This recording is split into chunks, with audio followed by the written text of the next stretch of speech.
Hey, how's it going? SonOfDonnie here, and today we're going to be taking a look at secondary gadgets in Rainbow Six Siege. I believe it's better to examine these tools prior to primary gadgets, as those gadgets are operator specific and would thus warrant their own operator deep dives.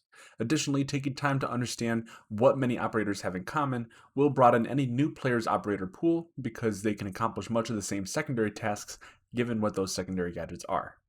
There are a wide variety of secondary gadgets with some only available to attackers and some only available to defenders. The current attacker secondary gadgets are as follows: Breach Charge, a Hard Breach Charge, a Claymore, Frag Grenades, Stun Grenades, and Smoke Grenades.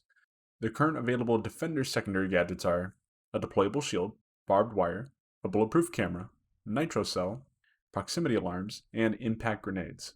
Additionally, all attackers are equipped with two remote-controlled drones, and all defenders have access to an array of default cameras set up around every map. These are known as observation tools. As Siege is an evolving game receiving new content very often, this list may change in the future. In fact, the newest additions, as of this recording, to each side are the meta-changing Hard Breach Charge on attack, and the subtle improvement to Flank Watch on defense in the Proximity Alarm. So, let's dive in. First, let's begin by discussing what each side has in common with their respective teammates, namely drones on attack and cameras on defense, the observation tools. Let's start with drones on attack. Every attacker will spawn in the beginning of an attacking round in control of their first drone. This control lasts until either the end of the preparation phase or until said drone is destroyed. For attackers, this portion of the round is dedicated to scouting out the map with your drone to find the objective site, to identify the defender operators, and to analyze early defender setups that may change the course of action attackers may take in strategizing for the upcoming round. Now, just because you have two drones available to you does not mean that you should act recklessly with the first. Being able to get your drone to high up, hard to notice locations is a great way to set up your own pseudo default camera in the map to aid you later round. Any of your teammates can view your drone, but only you can move it around. Information in Siege is everything. Soft info like sound cues are great, but hard info like seeing somebody on camera is infinitely better. So do your best to save your drone early on in the round. One other example of early drone usage would be to drive it to a potential entry point on the map so that you already have an idea of what that entry looks like before you enter. Defender cameras, alternatively, are in fixed points around every map with some exterior and some interior. Learning where these cameras are can be crucial to cutting off info to defenders if you are an attacker, and catching unaware attackers off guard if you are a defender. Both drones and cameras can be destroyed, and once they are no longer usable for the duration of the round. Hopping onto cams if and when you die in a round can give crucial information to your teammates, assuming the cameras are still active. Now, specifically, what can you do with your drones and defender cameras? As of the introduction of the Ping System 2.0, you can now use your observation tools to ping any surface with a meter-marked yellow ping, or you can ping friendly or enemy gadgets that show a context-specific icon on the ping itself. You can also scan the image for enemies, and when you do, a meter-marked red ping will appear on the floor below that enemy's last position from when the scan was completed. This enemy ping will notify the player that they have been spotted, so it will often cause them to look for whatever camera is spotting them. When possible, it is often better to yellow ping their general location, as this will not notify them that they are being spotted. There are exceptions, of course, as there are with many so-called general rules, including, but not limited to, actively trying to distract your enemy with spotted notifications so your teammate has the upper hand in a gunfight. The last thing to note with these observation tools is that when they are in use, they will glow with a side-specific color. Friendly cameras glow yellow and enemy cameras glow blue. If the camera is not glowing, that means it is not in use. So use that information to decide whether destroying a particular camera is advantageous in your current situation. Now for the true secondary gadgets. These are slightly more specific to a collection of operators, and through balancing from patch to patch, may change in possession. Every operator has access to two secondary gadgets, but can only take one in any given round and can be changed on a round-to-round basis. First off, the attacker's secondary gadgets. Let's start with the Breach Charge, available to Thatcher, Ash, Fuse, Blitz, IQ, Blackbeard, Hibana, Sophia, Nomad, Gridlock, Kali, and Ace. The breach charge is a mat-like explosive that will blow up soft surfaces. If placed on a soft wall, it will destroy a large portion of that wall and is easily able to be walked through. It can also be used to destroy unreinforced hatches and soft flooring. Know that when placed on soft flooring, a large area will be demolished, but the floor beams will remain intact. One fun, if not very stealthy, way to use the breaching charge is to hot breach a window. Placing the breach charge on a window will allow the player to begin the swinging in animation as if the window was open, and if blown up upon the apex of said swing, will leave the attacker unharmed and allow them to enter the window fluidly after having blown it open. Next up is the hard breaching charge shared by Montaigne, Fuse, Capitao, Ying, Lion, Finka, Nook, Amaru, and Zero. This relatively new addition allows for more flexibility in operator selection, as a dedicated hard breacher is no longer necessary for many site takes. This gadget places similarly to the regular breaching charge but detonates immediately upon finishing the placing animation. It will destroy any destructible surface, reinforced or not, and leave a crouchable or vaultable hole in its place depending on the elevation at which it was deployed. It will completely destroy any soft or reinforced hatch, but will still leave cross beams when placed on a destructible floor. Funnily enough, you can also hot breach with this gadget, though I wouldn't recommend it if you're trying to get the most value out of it. Note that if either of the breaching charges are placed on a soft surface, they can be shot out from the other side if the defender is quick enough, so exercise caution when deploying these gadgets. Next we got Claymores. Thatcher, Ash, Thermite, Twitch, IQ, Buck, Capitao, Jackal, Zofia, Maverick, Kali, and Zero all have access to this flank securing gadget. Claymores are placeable explosives that have a directional area of effect. When set, 3 activation lasers will project from the Claymore, and when a defender trips one of these lines, the Claymore will explode outward towards those lasers. This will, with very few situational exceptions, kill any defender that trips the Claymore. Claymores are best used as a flank securing tool, so that if any defender attempts to sneak up behind you, they will either have to take it out before advancing, often making noise, or they will simply die to the explosion if they trip it. That in mind, take care in where you place them. Make them difficult to see and even more difficult to take out safely. Getting kills with the Claymore is great, but to me, the best thing it can offer is peace of mind so that you can more comfortably turn your back on a particular portion of the map. Lastly, we have the attacker throwables. This includes frag, stun, and smoke grenades. All of these gadgets can be thrown and have similar arcs when thrown. 2 frags can be held by Sledge, Glaz, Dokkaebi, Finka, Maverick, Nook, and Iana. Frag grenades have a timer once they're taken out and the pin is pulled, and will blow up in your hand and kill you if you don't throw them. They can, unintuitively, be reset and remain unused if they are swapped away from prior to detonation. They are effective at dispatching defender utility as well as defenders themselves. In a pinch, they can even be used to blow up soft hatches. Also, as with other explosives in the game, frag grenades are subject to the shrapnel system. By that I mean, if someone is standing on one side of a soft surface and the explosive detonates on the other, minor damage and soft destruction will occur through the surface. If the grenade is directly on the opposite side of the wall, it will still deal lethal damage. 3 stuns can be held by Sledge, Thermite, Twitch, Buck, Blackbeard, Hibana, Lion, Nomad, and Amaru. Stun grenades have no timer until they are thrown, and are a bit finicky. Generally, when thrown, they have a small area of effect that will blind and impair the hearing of anybody, enemy or teammate, even yourself, as long as they are within its radius. This offers the user a good crowd control option, as it will deter anyone in the vicinity of the stun from looking at the spot where it lands.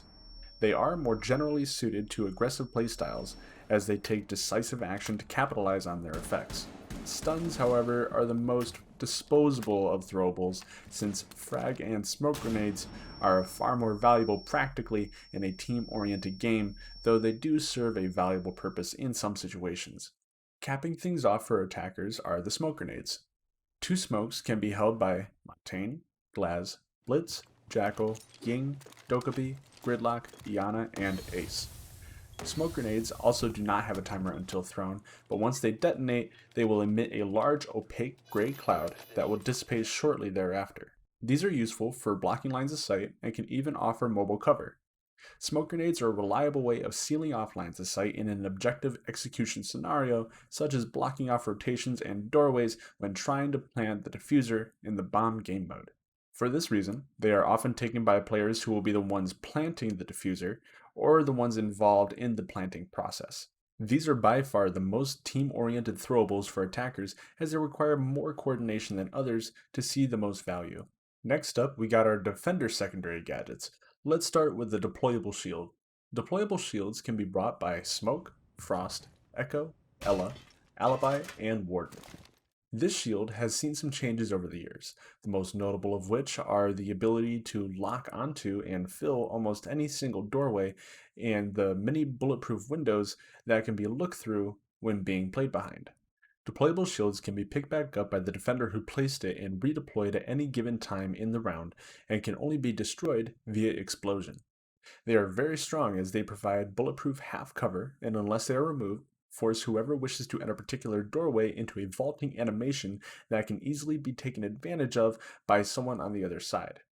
They can hide traps on one side or protect an anchor's position, so they are very versatile and strong, thus why so few operators can bring them in their current state. Barbed wire is up next, and it too serves as a spatial deterrent. Barbed wire can be brought by Smoke, Pulse, Doc, Tachanka, Jaeger, Bandit, Ella, Maestro, Clash, Kaid, Mazi, Oryx, and Aruni. When deployed, it will cover a small area of the ground with barbed wire, but can be picked back up and redeployed if so desired. To destroy it, it requires either 2 melee hits or any explosion will do the trick as well. When any player, attacker, or defender walks through the barbed wire, it will produce a rustling noise. Attackers that attempt to walk through will be slowed when they are in it, so this means attackers will always have to make noise in order to get past barbed wire, making it a valuable sound cue gadget to play near. Typically, the best placement for barbed wire tends to be in areas where attackers will have to put themselves at risk to destroy it. So instead of outside or even in a doorway, consider placing it just inside the threshold, thus forcing an attacker to expose themselves more to destroy it. Next, we have bulletproof cameras available to Mute, Castle, Doc, Jaeger, Frost, Legion, Vigil, and Aruni. These mountable cameras can be placed on most walls so long as there's enough space and the player has access to that spot. They too can be removed and replaced any amount of times by the player who owns it. Once placed, any teammate will have access to its view when they access all the other observation tools available to them. They are not rotatable, so they are best used in long hallways or spots where they'll be able to view a wide area. They can also be placed on the floor to have a straight-up view, useful for keeping tabs on skylights and hatches. They are, as the name would suggest, bulletproof. Kinda. They are, for all intents and purposes, bulletproof from the front, however, they can be shot out from the side, blown up, or even meleeed. When shot, they will produce bullet hole cracks that can slightly obscure the camera's view. They make up for these weaknesses by being thermal cams, capable of seeing through smoke, thus countering a very strong attacker gadget. Next we have the Defender throwable gadgets. These include the Nitro Cell, Impact Grenades, and the newest Defender gadgets, Proximity Alarms. Impact Grenades and Proximity Alarms seem to follow the same arc as the attacker throwables, but the Nitro Cell has a shorter, heavier feeling arc when thrown. One Nitro Cell can be brought by Mute, Pulse, Capcan, Bandit, Valkyrie, Mira, Kaid, Mazi, Warden, Goyo, and Malusi. This remotely detonated explosive is a powerful one-hit kill in many scenarios, and it synchronizes quite well with many operators' kits. When thrown, the plastic explosive will stick to any surface, and so long as it can be reached, can be picked up and rethrown to a different position. When detonated, a large explosion will destroy any nearby soft destructible material and do great, often lethal damage to anyone nearby. The cell will emit a constant static in addition to a light beeping noise that lets you know of its proximity as the beeping quickens the closer a player gets. Bear in mind, the way sound travels in the game, it can be hard to hear when on the other side of a wall, especially in a game with a lot of different sounds overlapping one another. If your enemy is quick enough and has line of sight on the Nitro Cell, it can be shot and destroyed. That being said, just the sound of the cell beeping can be a strong deterrent for any enemy attempting to enter an area. Not to mention, in my opinion, a Nitro Cell kill is the most fun and satisfying one to pull off consistently. One less lethal but no less valuable throwable is the Impact Grenade. 2 impacts can be brought by Rook, Kapkan, Valkyrie, Kavera, Echo, Legion, Vigil, Maestro, Alibi, Clash, Wamai, and Malusi. As the name suggests, impact grenades detonate upon impact with their target. Once they do, a large hole will be made in any soft surface, making it extremely useful for making rotations between sites. Upon direct or near direct contact with a player, an impact will deal about 50 damage, give or take a few based on the armor type. This makes it less of a reliable offensive option than a strategic one, as it can also be used to open hatches or wooden barricades that may be preventing access for a roaming defender back to the site. All that being said, it certainly makes it that much more satisfying when achieving a down via impact grenade. You'll certainly be able to make use out of an impact grenade almost any round you take them, so be sure to check them out and give them a try. Last but not least, let's take a look at the newest defender secondary, the Proximity Alarm. 2 of these are available to Castle, Rook, Tachanka, Kavera, Mira, Goyo, Wamai, and Oryx. This small electronic gadget will adhere to any surface when thrown and can be picked back up and rethrown if desired. When stuck to a surface, the active area of effect will be shown to the player, and when an enemy walks into that area of effect and the line of sight of the alarm, a loud beeping noise will emit either until the enemy leaves that area of effect or the alarm is destroyed. It can be destroyed in any way, including being shot. The sound emitted by the alarm can be heard a significant distance across the map, so it is extremely valuable for revealing attacker positions and covering flanks. If acted upon quickly, a defender can use the distraction made from a proximity alarm to sneak up on attackers. Alternatively, acting upon that knowledge as an attacker, you can wait for a defender to try to peek you while the alarm is going off.